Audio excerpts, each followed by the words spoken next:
J'ai découvert que rien dans la vie n'en vaut la peine si on ne prend pas de risque. Rien. Maintenant, je suis sûr que dans vos expériences à l'école, dans vos candidatures à l'université, dans le choix de votre matière principale, de ce que vous avez décidé de faire dans la vie, je suis sûr qu'il y a des gens qui vous ont dit de vous assurer d'avoir quelque chose sur quoi compter, de vous assurer d'avoir un plan B. Je n'ai jamais compris ce concept, avoir quelque chose sur quoi se rabattre. Si je dois tomber, je ne vais pas me rabattre sur autre chose que ma foi. Je vais tomber en avant. Je me suis dit au moins de cette façon, je verrai ce que je vais frapper. Tomber en avant, c'est ce que je veux dire.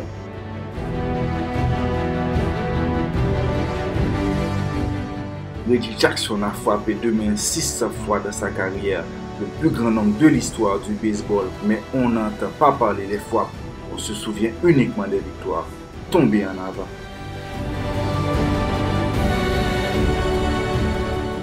Thomas Edison a mené 1000 expériences ratées. Le saviez-vous? La 101e était l'ampoule.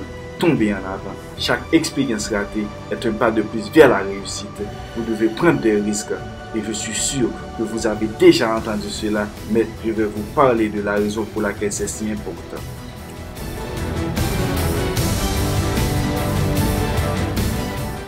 J'ai 3 raisons à cela. D'abord, vous allez échouer à un moment donné de votre vie. Acceptez-le.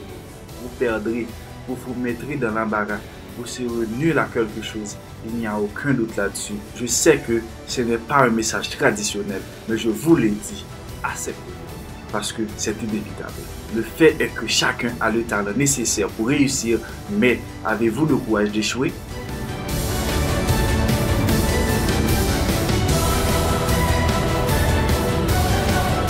Voici mon deuxième point sur l'échec. Si vous n'échouez pas, vous n'essayez même pas.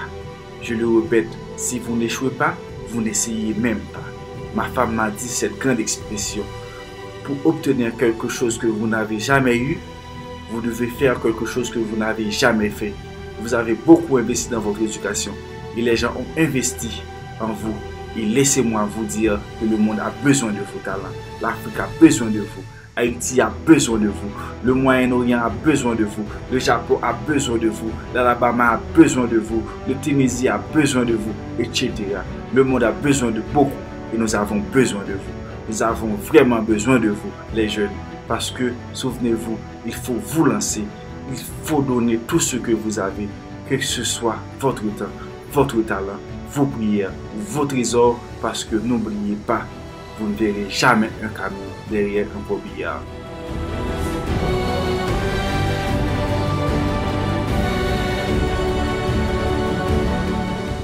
Je le répète, vous ne verrez jamais un camion derrière un corbillard. Vous ne pouvez rien emporter avec vous. Les Égyptiens ont essayé et tout ce qu'ils ont eu a été volé. La question est donc de savoir ce que vous allez faire avec ce que vous avez. Je ne parle pas de combien vous avez. Certains d'entre vous sont des hommes d'affaires. Certains d'entre vous sont des théologiens, des infirmières, des sociologues. Certains d'entre vous ont de l'argent. Certains d'entre vous ont de la patience. Certains d'entre vous ont de la gentillesse. Certains d'entre vous ont des longues souffrances. Quoi qu'il en soit, quel que soit votre temps, qu'allez-vous faire de ce que vous avez? Voici maintenant mon dernier point sur l'échec.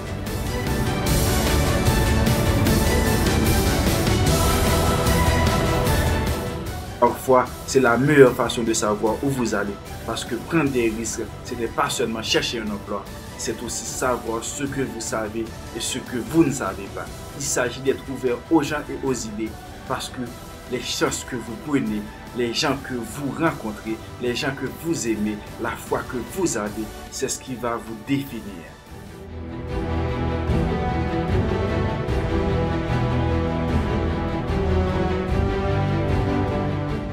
Voici votre mission. Lorsque vous quittez les conflits de chez vous, ne reculez jamais, ne vous découragez jamais.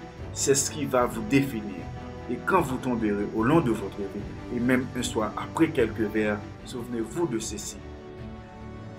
Tombez en avant.